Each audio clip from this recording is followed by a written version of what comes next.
Bonjour, bon après-midi et bienvenue à l'événement Connexion SP. Et mon nom est Gabriel Vetto et je travaille depuis longtemps comme bénévole auprès de la Société canadienne de la SP. J'habite à Parksville en Colombie-Britannique. Pour commencer, j'aimerais vous parler un peu de mon parcours.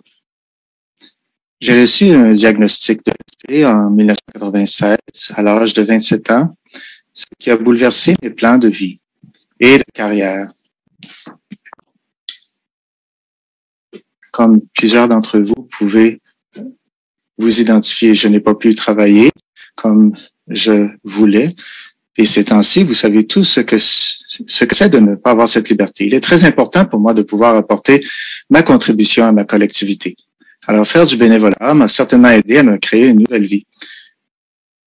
Dans différentes capacités, j'ai travaillé et plus récemment avec le programme d'ambassadeurs et avec mes familles et les membres de ma famille, nous amassons des fonds pour sensibiliser la population dans le cadre de la marche SP le mois prochain. Je suis tellement heureuse que vous soyez si nombreux à vous joindre à nous d'un océan à l'autre au moyen de votre téléphone intelligent, de votre tablette, de votre ordinateur ou de votre téléphone. Ces réunions en ligne de 2 jours que nous sont offertes ce printemps, qui vont nous donner l'occasion d'en apprendre davantage sur des sujets d'intérêt et d'interagir avec d'autres membres de la collectivité de la SP.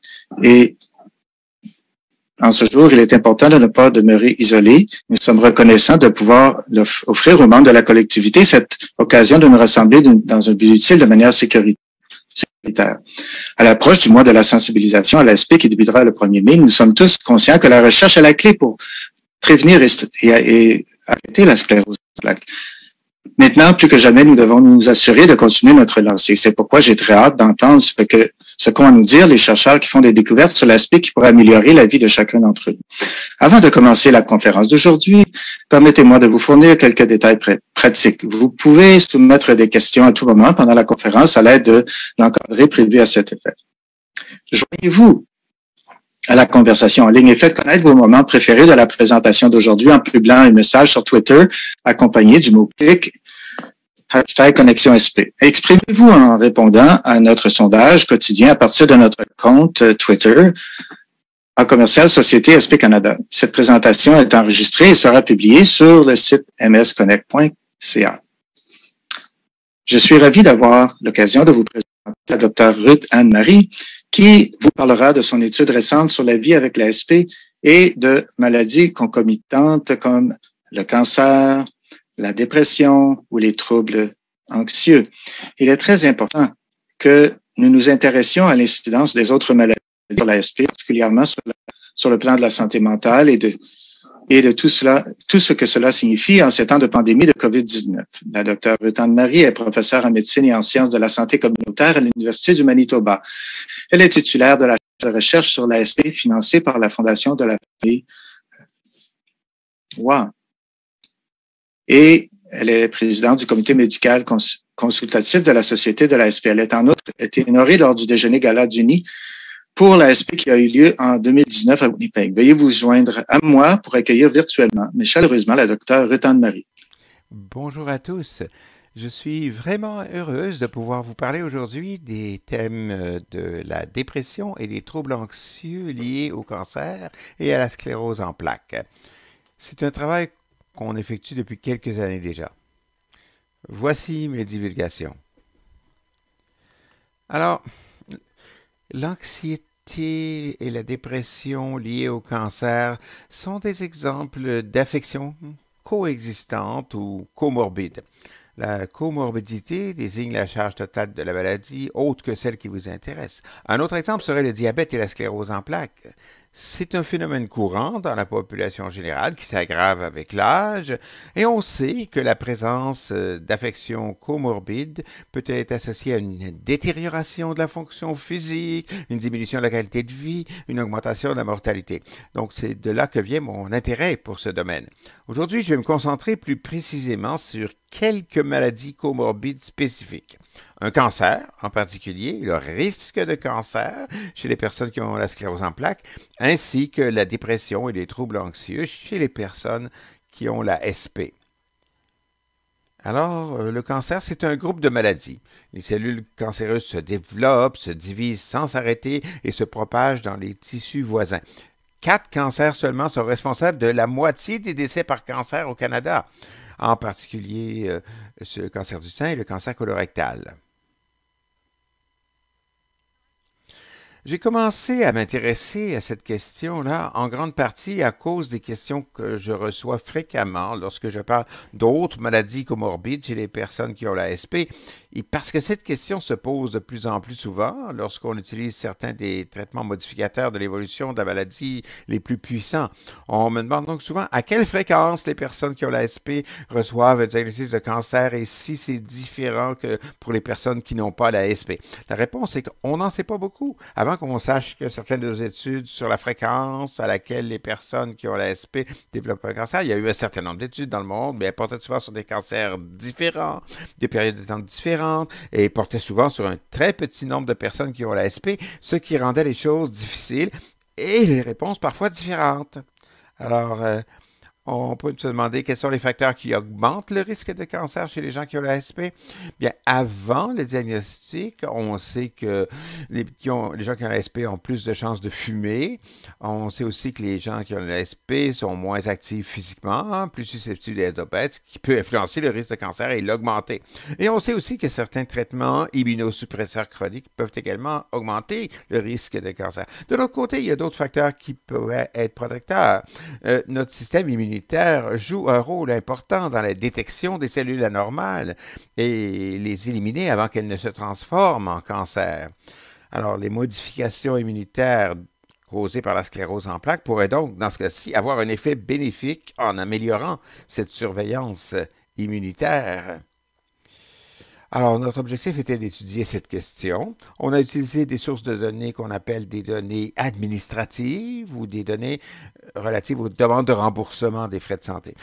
Chaque fois que vous allez consulter un médecin ou que vous êtes hospitalisé, dans le cadre du remboursement de ces services, une demande de remboursement ou une facture est envoyée au gouvernement qui comprend des informations sur le diagnostic et le service fourni.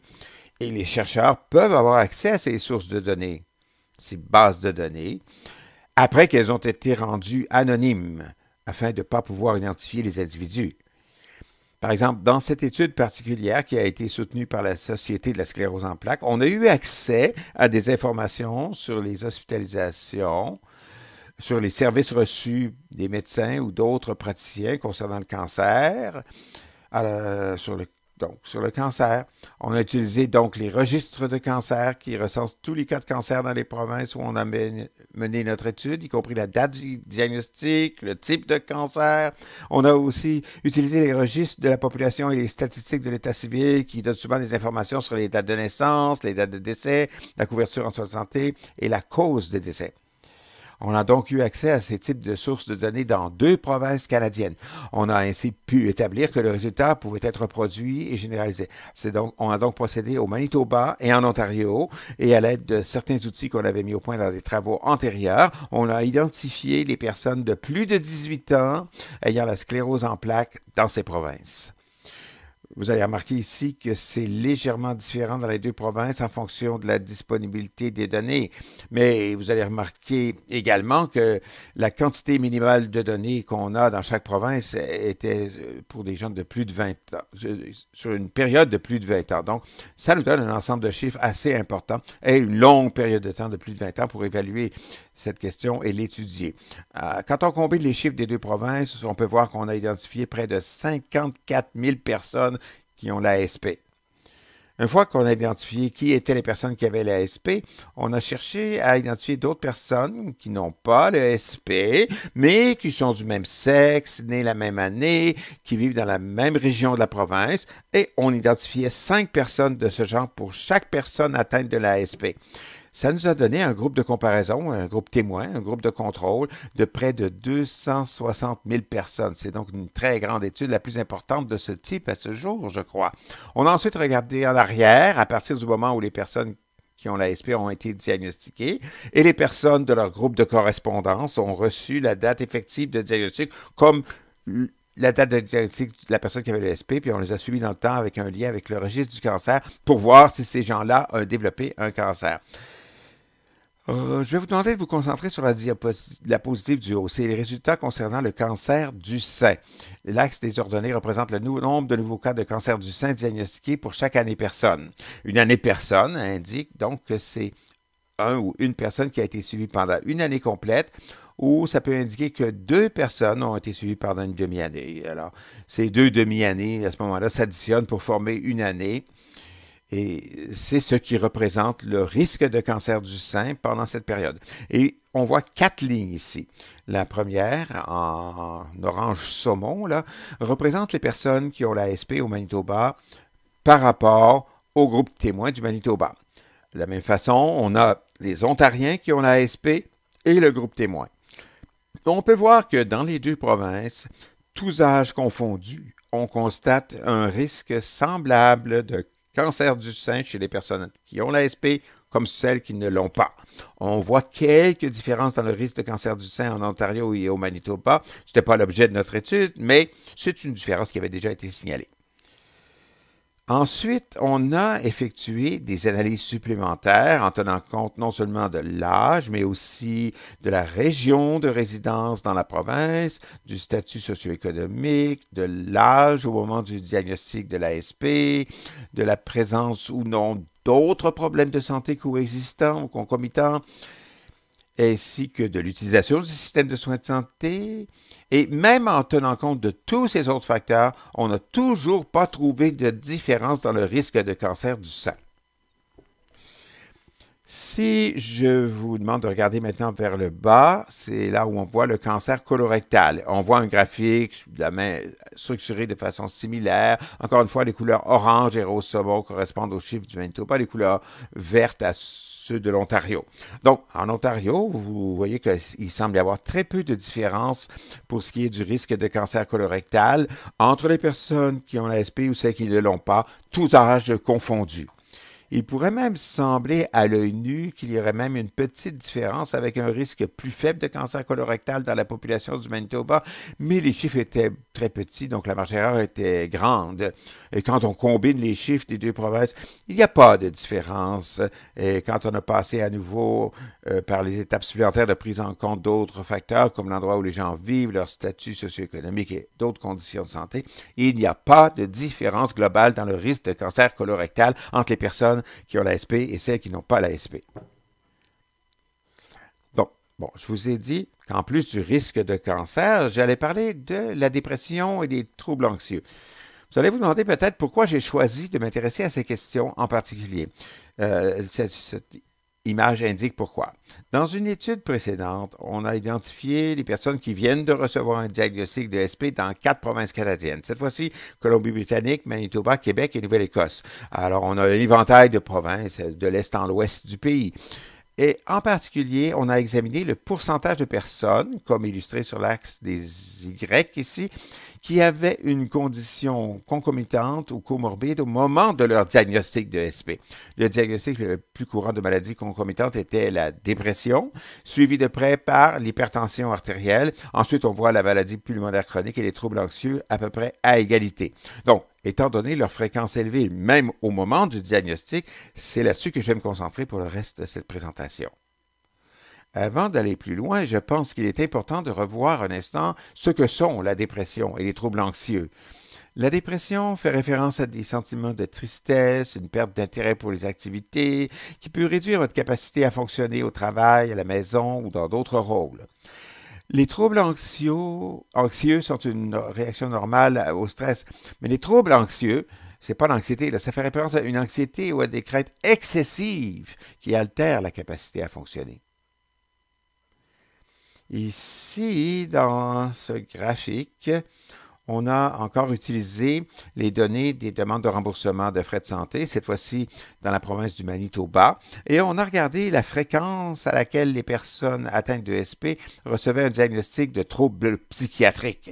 On a examiné ces données sur une base annuelle et vous pouvez voir que pour chaque millier d'années personnes, ou chaque millier de personnes suivies pendant 1 an, donc, on voit qu'il y a 30 personnes atteintes de SP vont recevoir un diagnostic de dépression quand ils ont la SP. Et c'est presque 2,5 fois plus que les gens qui vont avoir un diagnostic de dépression quand on n'a pas l'ASP. De même, les troubles anxieux sont un peu moins fréquents que la dépression, donc le risque est légèrement plus faible, mais quand même, c'est 1,5 fois plus élevé chez les personnes qui ont l'ASP par rapport à ceux qui n'ont pas l'ASP. Vous connaissez peut-être un peu moins les troubles bipolaires, mais c'est une condition qui est également plus fréquente chez les personnes atteintes de SP que chez ceux qui ne l'ont pas. On a trouvé une différence de risque d'environ 2 fois, ainsi qu'un risque de schizophrénie légèrement accru, mais pas de manière statistiquement significative chez les personnes atteintes de l'ASP. Donc, l'augmentation du risque ne se limite pas à la dépression et aux troubles anxieux, mais concerne plus généralement tous les troubles psychiatriques que nous avons examinés. Ce qui est encore plus intéressant, si on regarde le graphique ici, c'est que la dépression affecte les personnes atteintes de la SP avant même qu'elles reçoivent leur diagnostic de SP. Et ça, c'est peut-être plus fréquent. Dans cette figure particulière, si on regarde ici sur l'axe des X, le 0 ici, c'est un marqueur pour l'année où la personne est diagnostiquée selon les données de remboursement des frais de santé. Les jaunes, c'est les gens qui ont l'ASP. Les bleus sont ceux qui n'ont pas l'ASP. Encore une fois, parier selon leur année de naissance, leur sexe et leur lieu de résidence dans la province. Ce qu'on peut remarquer ici, c'est que, comme on l'a déjà dit auparavant, le pourcentage de personnes atteintes de l'ASP qui ont de la dépression est plus élevé que chez les personnes qui n'ont pas l'ASP.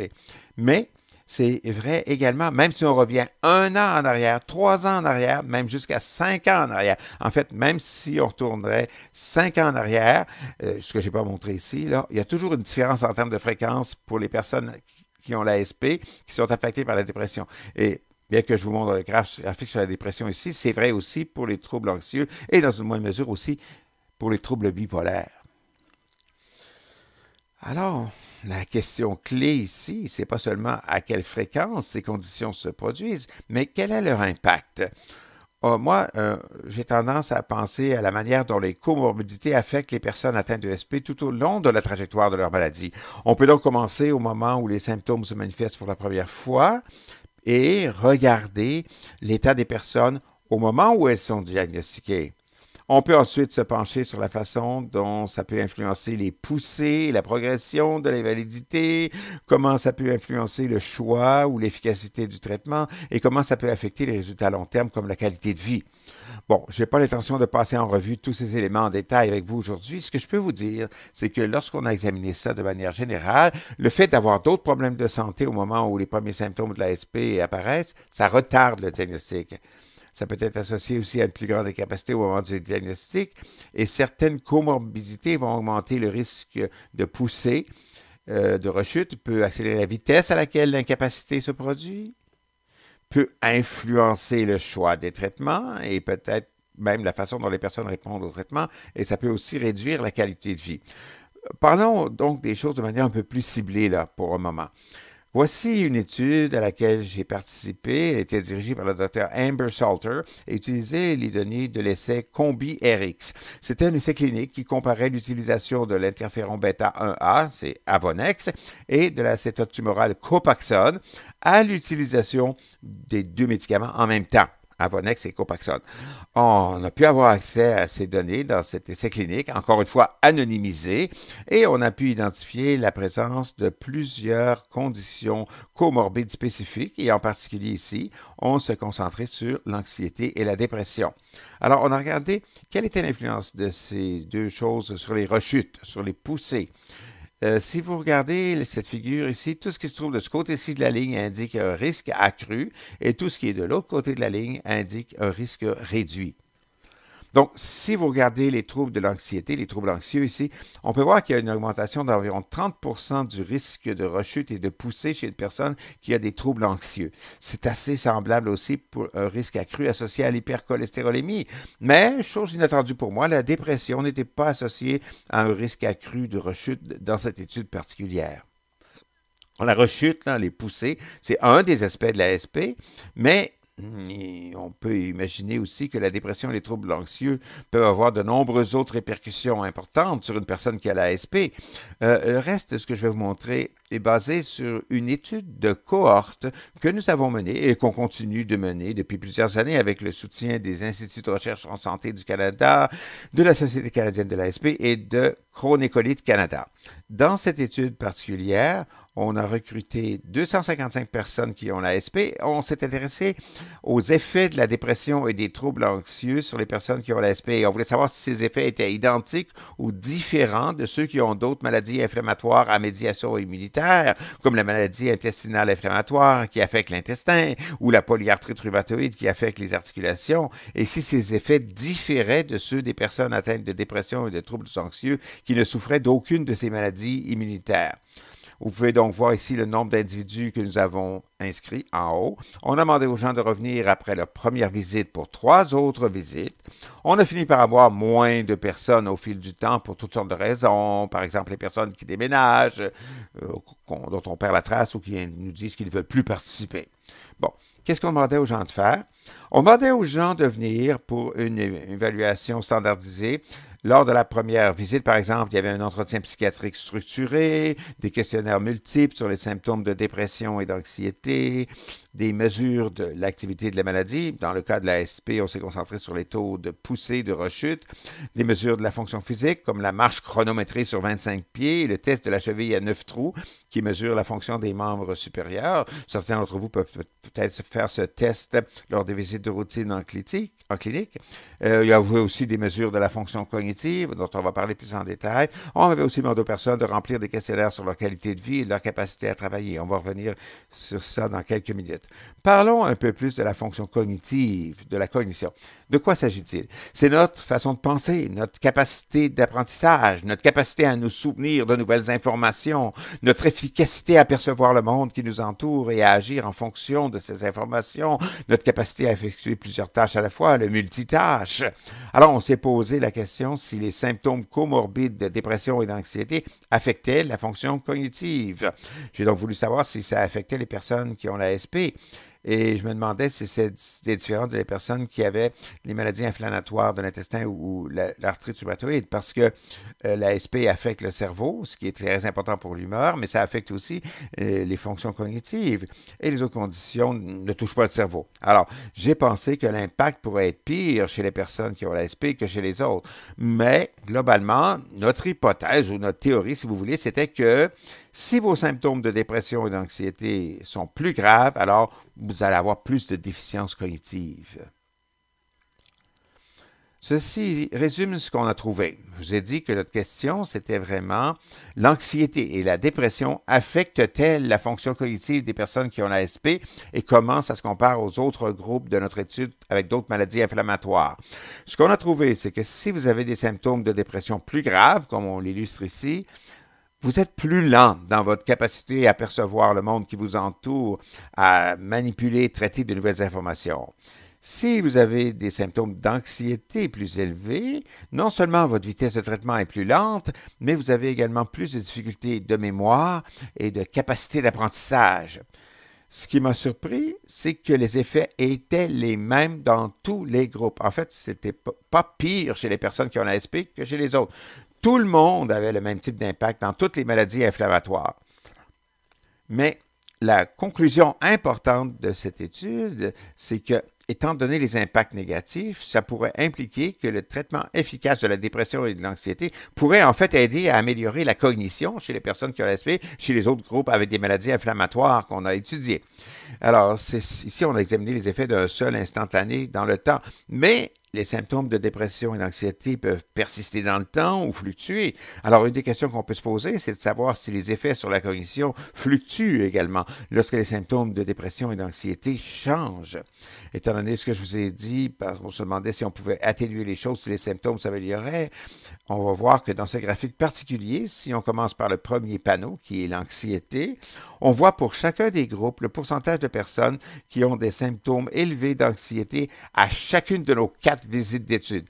On voit que c'était plus élevé dans le groupe inscrit parce qu'il souffrait d'une dépression ou d'un trouble anxieux, mais on peut voir que dans les 3 groupes de maladies immunitaires, le SP, c'est le groupe bleu ici, là, qu'il y avait plus de 10% des personnes qui présentaient des symptômes élevés d'anxiété à chaque visite de l'étude. Ça a fluctué un peu entre les groupes et les individus d'une visite à l'autre. On a aussi constaté des symptômes persistants et des fluctuations d'une visite à l'autre pour la dépression. Ici, les variations d'une visite à l'autre et entre les groupes sont plus importantes que pour l'anxiété. Donc là, pour ça, on s'est concentré sur la vitesse de traitement, non? C'est-à-dire la vitesse à laquelle on perçoit les informations qui nous entourent et on est capable d'utiliser ces informations pour réagir.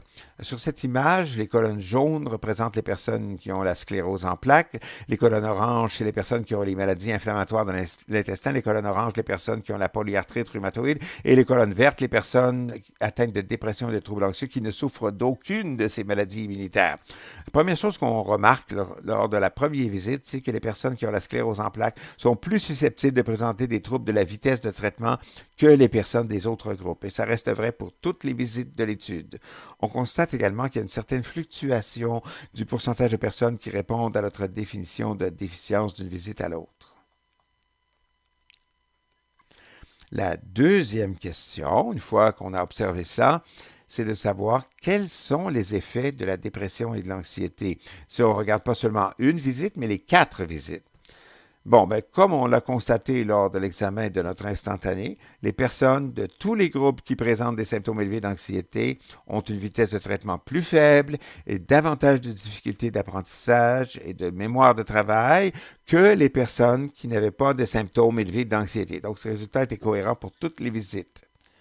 La question qui nous intéressait vraiment, par contre, était de savoir ce qui se passait si je n'ai pas de symptômes élevés de dépression ou d'anxiété lors d'une visite, puis ensuite, par la suite, j'acquiers des symptômes élevés. Qu'est-ce qui se passe avec ma fonction cognitive? Ce qu'on a découvert, c'est que si les symptômes de dépression se manifestent à nouveau, de façon nouvelle, la vitesse de traitement de l'information diminue en conséquence lors de cette visite. Mais on peut aussi dire l'inverse. Les personnes qui ont eu des améliorations dans leurs symptômes de dépression ont aussi une vitesse de traitement qui s'est améliorée. Ça, c'était vrai dans chaque groupe. On n'a pas trouvé, par contre, que les changements dans le symptôme de l'anxiété étaient associés à des changements dans le temps. Donc, quelle est la conclusion? En général, des symptômes élevés d'anxiété ou de dépression est associé à de moins bonnes performances cognitives.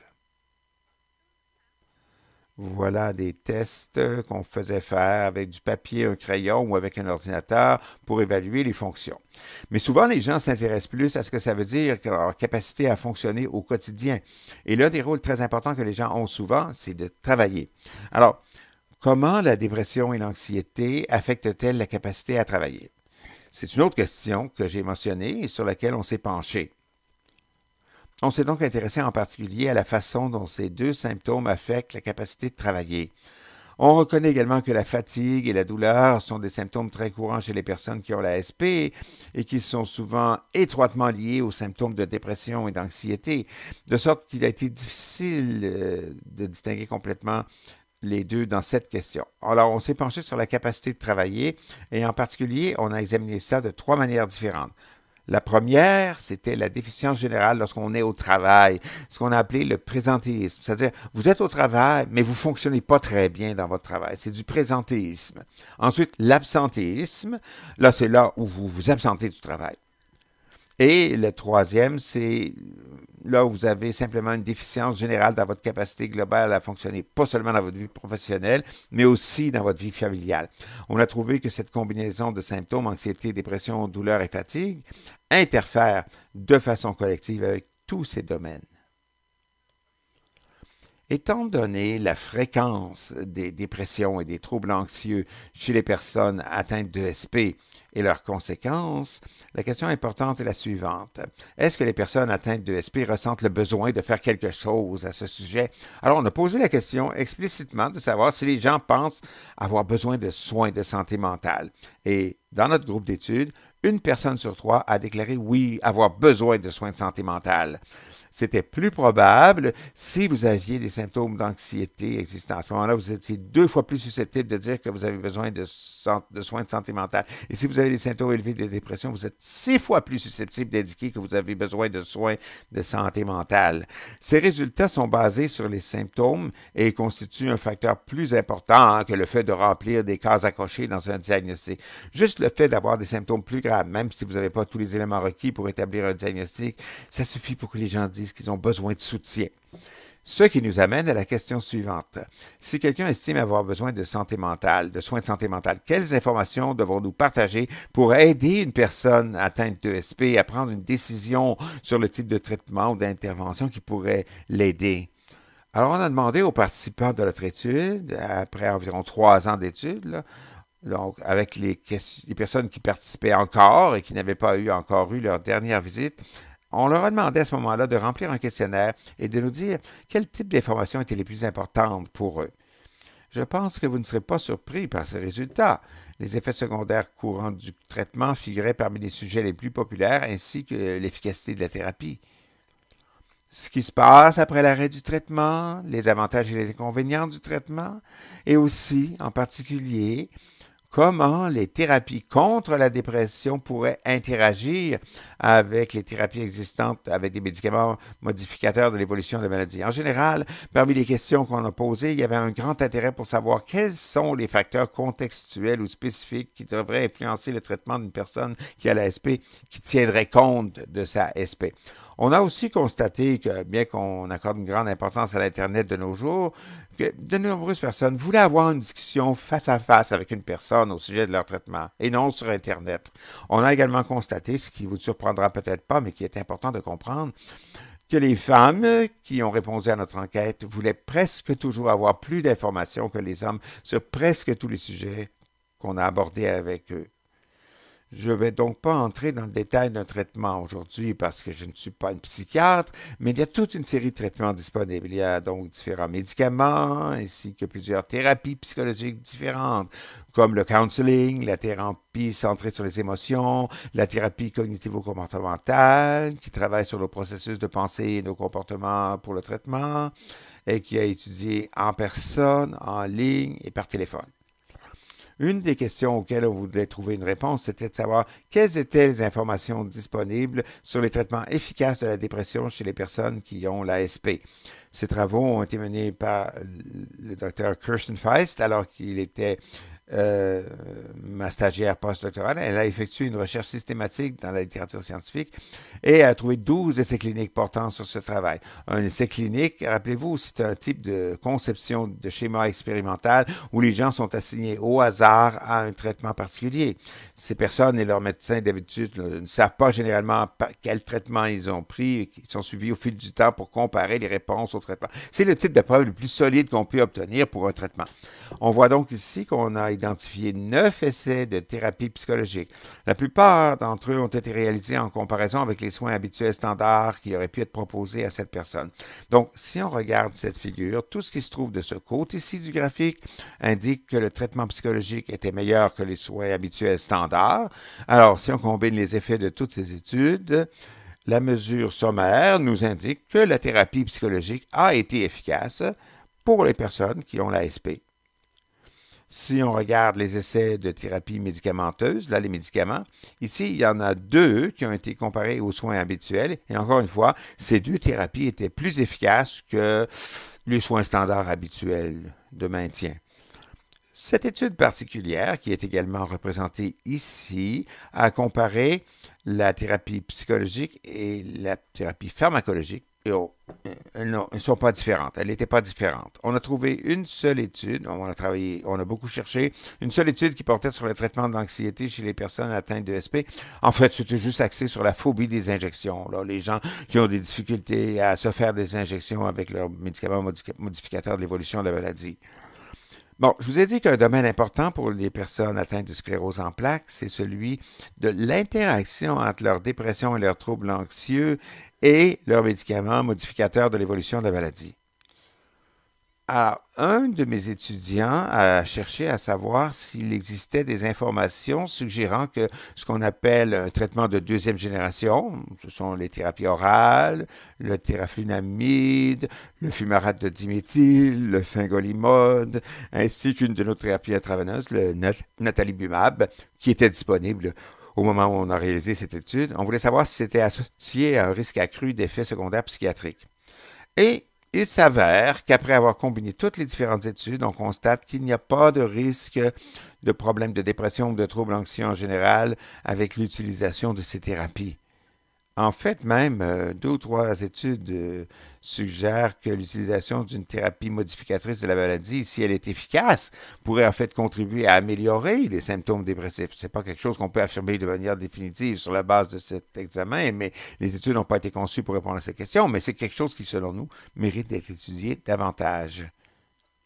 En conclusion, ce que j'ai partagé avec vous aujourd'hui, c'est que le risque de cancer du sein et de cancer colorectal est le même chez les personnes atteintes de ESP et chez celles qui n'en sont pas atteintes, que la dépression et les troubles anxieux touchent de nombreuses personnes atteintes de ESP et peuvent affecter des choses comme le risque de rechute, les poussées, la capacité de penser, la capacité de se souvenir, la capacité de bien travailler. Donc, ça souligne vraiment l'importance de diagnostiquer et de traiter la dépression et les troubles anxieux, ainsi que de se concentrer sur les thérapies spécifiques à l'ASP, comme les médicaments modificateurs de l'évolution de la maladie. Et on sait que les thérapies psychologiques et médicamenteuses sont efficaces. Les gens peuvent donc avoir le choix. J'aimerais donc maintenant remercier les personnes qui soutiennent le travail qu'on fait et je vous remercie de votre attention aujourd'hui. Et bien sûr, je serai heureuse de répondre à vos questions. Question. Encore une fois, vous pouvez utiliser la boîte de clavardage, la section en bas à droite. Et en attendant ces quelques questions, je vais demander la première question. Alors, concernant le processus dans notre monde aujourd'hui, avec la réalité de la COVID-19, comment est-ce que cela a impacté vos recherches est-ce que vous pouvez donner des perspectives sur votre recherche? Oui, la question, cela change beaucoup sur ce que nous faisons. Plusieurs résultats dont j'ai parlé on n'aurait pas étant donné que c'est une étude qui est directement liée aux soins des patients. Alors, ce n'est pas quelque chose qui est permis durant le temps de la pandémie, étant donné au Manitoba, étant donné les contacts accrus. Alors, ça, c'est une étude, d'autres études ont été arrêtées complètement. Alors, des études qu'on doit être beaucoup plus pratiques pour faire une évaluation, on ne peut pas le faire. Aussi, certaines études, comme, par exemple, comme j'ai mentionné, les risques de cancer, le type de recherche qui utilise des données qui ont déjà été recueillies. Alors, une fois que tout le monde est établi avec des portails de sécurité, ce travail peut continuer. Chaque fois que j'ai une rencontre, c'est une rencontre virtuelle par téléphone plutôt qu'en personne. Alors, les répercussions dépendent avec le type de travail. Et aussi, avec le programme d'essais cliniques, nous pensons que c'est important pour faire les tests de thérapie pour que les gens puissent essayer certaines choses s'ils n'ont pas eu de bons résultats avec les choix et bien qu'on puisse continuer de voir des gens qui sont dans les études parce que ça fait partie aussi des soins qu'ils reçoivent et que ça, c'est important pour leur mieux-être. Nous n'avons pas été capables de commencer de nouvelles études de cette façon. Alors, cela veut dire qu'on n'a pas l'occasion de participer en tout. Cela signifie que les gens pour lesquels nous prenons des soins n'ont pas toujours l'occasion de participer. Alors, cela a un effet sur les types de choses que nous pouvons faire et parce que tout le monde travaille à distance. Mon équipe est à distance avec toutes sortes c'est beaucoup plus lent pour essayer difficile lorsqu'on travaille à distance. Alors, c'est difficile de pouvoir aller de l'avant, faire du progrès. Mais au moins, il y a des restrictions qu'on peut pas vraiment, on doit vivre avec. Oui, c'est un défi pour tout le monde. Alors, on est vraiment content. Maintenant, notre question vient de Montréal. Je suis curieux de la CBD dans le MSC, et parce que c'est un risque pour le CBD, ainsi que l'exercice physique, comme vous avez mentionné. À vous, docteur. Oui, c'est une bonne question. Alors, nous et d'autres, nous avons démontré que les personnes avec le SP ont des risques accrus pour les maladies cardiovasculaires. Et une des question importante, par exemple, si nous voyons le risque d'avoir une crise cardiaque, c'est que certains comme vous avez mentionné, par exemple, le cholestérol élevé, fumer, cela est important chez d'autres personnes qui n'ont pas le ASP et qui ont des maladies cardiovasculaires. Il y a du travail qui suggère qu'il y a des risques accrus. Alors, pourquoi cela a été rapporté dans d'autres maladies immunitaires comme l'arthrite rhumatoïde, par exemple, et cela peut être lié avec les inflammations. Et cela, c'est une de nos études. On fait du travail pour essayer de voir cette question et on n'a pas été capable de commencer cette étude parce qu'elle est financée avant. Cela a été financé avant la pandémie et on n'a pas la permission de le continuer. Alors, je pense que si on est capable de voir qu'est-ce qu'on peut faire pour prévenir, évidemment, de prendre soin de toute notre condition physique, d'être actif le plus possible, arrêter de fumer, ce type de choses. Et on veut voir aussi s'il y a d'autres choses qu'on ne devrait pas faire pour essayer de réduire ces risques. Oui, très bien, merci. La prochaine question, c'est concernant, je comprends aussi que vous avez étudié l'ASP parmi les communautés autochtones. Est-ce que vous pouvez partager quelques apprentissages de cette analyse?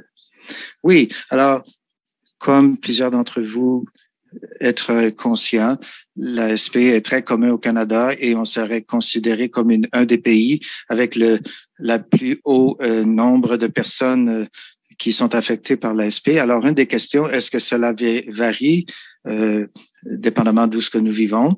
L'autre question, est-ce que ça varie en fonction de d'autres caractéristiques de la personne, par exemple la race, l'ethnicité, l'ethnie? Alors, nous avons utilisé, lorsque nous voyons aussi les risques pour le cancer, nous avons utilisé le même type de données pour voir le nombre de personnes qui ont la SP et qui se sont identifiées en tant que personnes autochtones versus non allochtones. Alors, nous avons trouvé que les personnes qui s'identifient en tant qu'autochtones ont comme un indice moins élevé, à peu près un tiers des allochtones du Manitoba en termes d'avoir un risque de SP. Mais étant donné que, puisque nous sommes au Canada, ce risque est quand même parmi les plus élevés dans le monde. Alors, il y a une différence. Pour le risque est diminué, mais il est encore assez haut. Alors, c'est important que nous devons penser à cela. Historiquement, les gens si les gens pensent qu'ils sont dans un groupe avec moins de risques, ils doivent faire quand même attention. Très intéressant. Alors, notre prochaine question, c'est concernant l'âge. Concernant le contrôle de l'âge, avec les comorbidités, par exemple, le diagnostic de SP, est-ce que c'est seulement avec les personnes plus âgées? C'est une bonne question. Alors, ce n'est pas seulement chez les personnes plus âgées, mais vous avez raison que la possibilité d'avoir la haute pression est plus élevée si vous êtes plus âgé. Alors, je ne l'ai pas démontré dans mes diapos parce que je dois me limiter au temps qu'on m'a donné. Mais si vous avez un graphe, les personnes âgées auraient un pourcentage de potentiel. Et si nous avons dans les personnes dans les quarantaines et plus tard 50 alors ça va en augmentant. Alors, on voit similairement cette augmentation avec le cholestérol élevé et le diabète. Mais il y a quand même assez de personnes dans les groupes d'âge plus jeunes où on doit être quand même alerté à cette possibilité. Très bien. La prochaine question, c'est concernant l'anxiété et la dépression. Votre étude a démontré très clairement les chiffres. Est-ce qu'il y a votre travail, est-ce que ça couvre tous les causes? Est-ce que vous adressez cette question dans vos recherches que l'anxiété et la dépression sont là étant donné à cause de l'ASP ou c'est causé par l'ASP? Alors ça, c'est une autre question importante que tout le monde veut avoir une réponse. Alors, nous avons essayé de considérer, avant d'aller dans les détails, je vais simplement dire que probablement il y a différentes explications possibles et ce n'est pas la même chose pour chaque personne. Alors, lorsque nous avons vu ou découvert qu'il y avait un risque accru d'anxiété et de dépression avec des personnes qui ont l'ASP. Nous avons aussi vu si c'était vrai avec les personnes qui ont d'autres troubles immunitaires et on a vu que c'est assez similaire avec des personnes qui ont une maladie inflammatoire de l'intestin. Alors, est-ce que cela signifie que c'est une caractéristique causée ou étant donnée d'un certain facteur? Alors, comment est-ce qu'on peut le découvrir? Alors, ce que nous avons fait, nous avons regardé pour voir quel est le risque de la dépression-anxiété avant le diagnostic d'SP. Alors, on a regardé 5 ans plus tôt et nous avons découvert qu'il y a un risque accru de dépression-anxiété avant même le diagnostic. Et cela augmente avec jusque vers le diagnostic, au temps du diagnostic. Alors, on a vu cela dans ces 3 maladies immunitaires. Et aussi, on a vu, est-ce qu'on peut aller un petit peu plus loin? Alors, on a des chiffres moins de chiffres parce qu'on a moins de personnes sur le temps. Et on le voit sur 10 ans. Alors, cela nous laisse avec la possibilité pour certains individus, c'est possible que ça peut être un facteur de risque. L'autre possibilité, on peut s'imaginer qu'il peut avoir un risque partagé. Est-ce qu'il pourrait avoir un risque génétique pour anxiété ou pour le SP? Alors, une de mes collègues ici, Dr. Kriana Kowalik, elle a fait sa recherche avec l'ASP, la société, et elle a regardé cette question génétique. Alors, elle a essayé de voir si les gènes associés avec la dépression ou associés avec le risque de SP, vice-versa. Jusqu'à maintenant, il semble pas que c'est le cas. Mais il y a des indices qu'il peut avoir un autre facteur génétique que c'est important. Par exemple, les gènes associés avec avoir une tendance d'être obèse semble être associée à la dépression et à l'SP. Alors, on essaie de voir, donc d'aller plus en profondeur. Et aussi, nous regardons, si on revient dans les plus jeunes, chez les enfants, par exemple, qui ont la SP, où il y a moins d'événements de vie. Alors, c'est plus facile pour nous de choisir certains facteurs de risque. Alors, je pense que c'est une question très importante et on essaie de travailler autour de cette question. Excellent, merci. Alors, notre prochaine question, c'est concernant la fatigue. Est-ce que vous avez eu une mesure de fatigue cognitive durant votre étude de cohorte? Alors, non, en effet, ce n'est pas le cas, mais c'est une chose qu'on a parlé avec de nos collaborateurs, de Dr. John Fisk, qui a fait du travail dans ce secteur, ce domaine. Mais une des questions, alors les gens avec l'ASP qui ont étudié, qui ont passé cette étude, ont passé 3 heures dans une rencontre avec nous et on apprécie beaucoup le temps et les efforts qu'ils ont pris, mais c'est très fatigant de s'attendre que les gens puissent faire tous ces types d'activités supplémentaires. Alors, malheureusement, on n'a pas de choses additionnelles, mais nous devions aussi respecter. On a fait beaucoup de choses. Alors, on doit penser aussi pour des études futures, surtout la question pour l'anxiété qui est liée à la fatigue cognitive. Oui, définitivement, c'est un problème pour chacun de nous dans la communauté SP. Alors, très bien, merci beaucoup, Dr. Marie. Je ne vois pas d'autres questions. Alors, est-ce qu'il y a d'autres questions du groupe? Alors, encore une fois, c'est dans la boîte de clavardage. Alors, si vous avez une question, c'est maintenant. Ah, en voilà une. Veuillez nous dire, s'il vous plaît, la DMT. Alors, des associés avec le cancer du sein ou d'autres cancers, des thérapies modificatrices de maladies. Alors, ça, c'est quelque chose qu'on essaie de voir de plus en plus dans les thérapies. Nous pensons, par exemple, au ocrelizumab, le cancer, surtout avec le cancer du sein. Alors ça a été une préoccupation qui a été soulevée dans les essais cliniques parce qu'il y a eu beaucoup de cas qui ont été identifiés dans le groupe traité et le comparé au groupe non traité. Alors, c'est ce qui m'a poussé vraiment à faire cette étude que je vous ai présentée aujourd'hui. Alors, jusqu'à date, les gens ont vu, par exemple, avec les pratiques cognitives. Jusqu'à ce jour, il n'y a pas eu d'évidence vraiment probante que la médication augmente le risque, mais je crois que nous avons davantage de chiffres avec les années, avec le temps, pour pouvoir vraiment avoir pleine confiance en cela.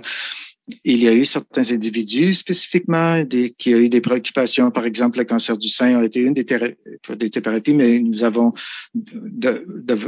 besoin de plus de chiffres. Une de mes collaborateurs, Dr. Tremlin, fait une étude présentement fondée par la recherche canadienne et utilisant des données de 4 provinces canadiennes pour essayer de voir pour qu'on puisse avoir donc davantage de chiffres, de nombres pour pouvoir répondre à cette question, parce que beaucoup de gens veulent prendre ces décisions pour les décisions qu'ils font concernant leur traitement. Excellent.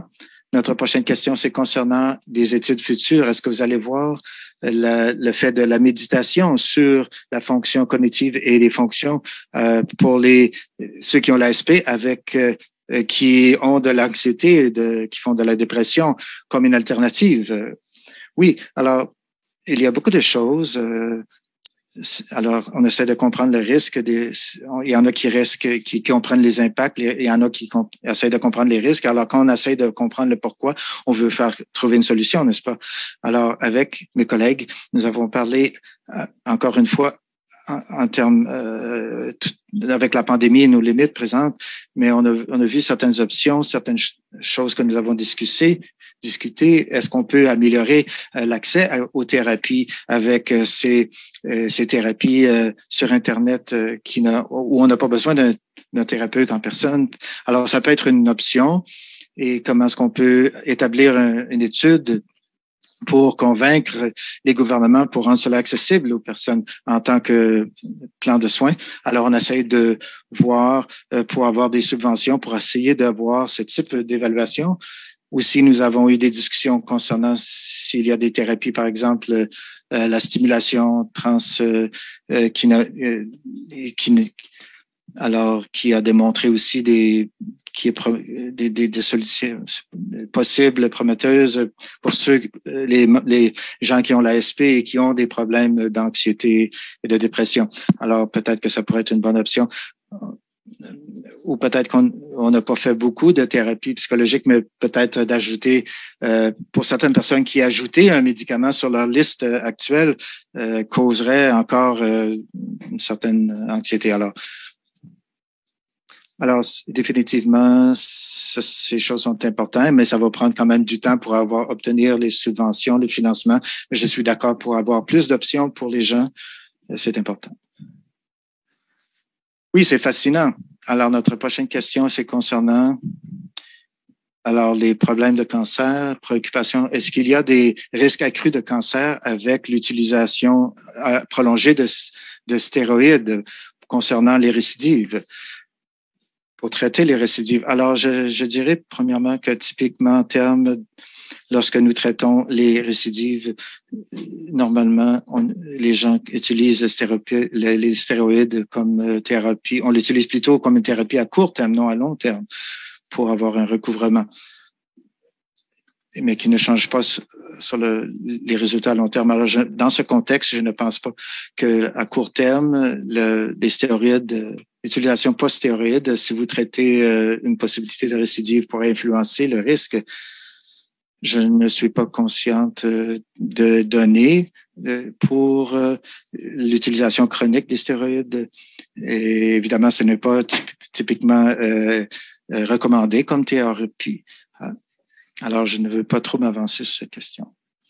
Merci. La prochaine question, c'est concernant aussi avec le cancer. Dans votre étude, est-ce que vous avez trouvé des cancers dans d'autres endroits, spécifiquement la bouche, par exemple, cancer de la bouche? Oui, alors, à cause du temps, on a précisé sur certains cancers, par exemple, pour la population générale, on a vu le risque de cancer plus étendu. Alors, on a considéré des choses comme, par exemple, la peau, le thyroïde, le sang, etc. Et pour la plupart des cancers où on a vu les risques étaient assez similaires avec les gens qui ont le SP, qui n'ont pas le SP, on a découvert un risque accru, un peu accru pour le cerveau, mais cela est dirigé par un tumeur bénigne dans le cerveau. Et on pense parce que les gens avec le SP ont davantage de scans dans le cerveau, alors que les gens normalement n'auraient pas. Alors, on a vu aussi un risque accru de la vessie, aussi des infections accrues avec les cathéters qui sont introduits dans la vessie. Alors, c'est similaire avec les gens aussi qui ont des blessures dans la moelle épinière. Alors, la prochaine question. On parle d'un lien avec l'acide kyloménique. Est-ce que ça fait partie de votre domaine? Je ne suis pas sûr spécifiquement la question que vous posez. Je n'ai pas d'informations particulières sur ce terme. D'accord. Alors, je veux vous remercier beaucoup pour votre dévouement à la communauté SP et votre présentation éclaircissante et votre temps aussi de prendre le temps dans votre vie et de répondre à nos questions. Alors, merci beaucoup, Dr. Anne-Marie. Alors, c'était vraiment précieux de vous avoir aujourd'hui. Oui, merci de l'occasion aussi de pouvoir partager mes découvertes avec vous, mes recherches.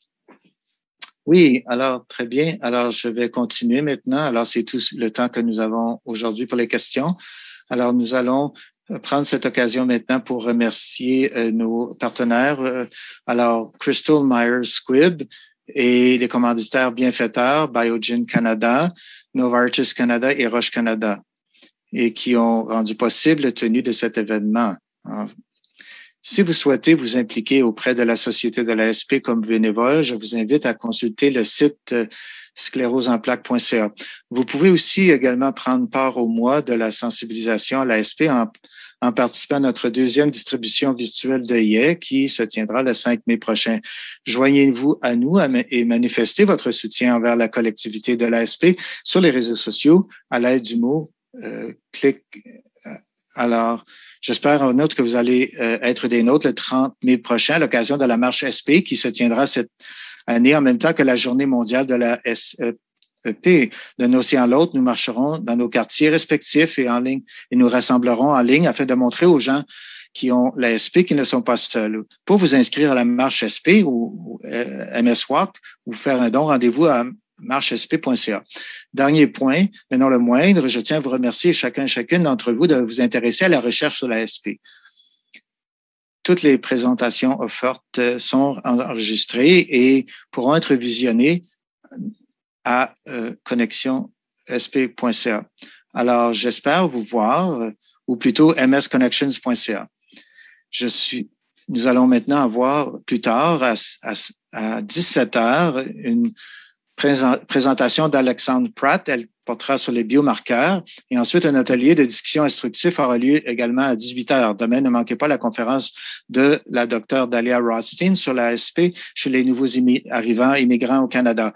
Demain aussi, nous allons avoir un programme de séances d'étirement et de renforcement, ainsi que de renforcement musculaire, puis un débat auquel participeront divers spécialistes. Et je me joindrai à vous demain. Alors, merci d'être avec nous aujourd'hui et on espère vous voir à la prochaine séance.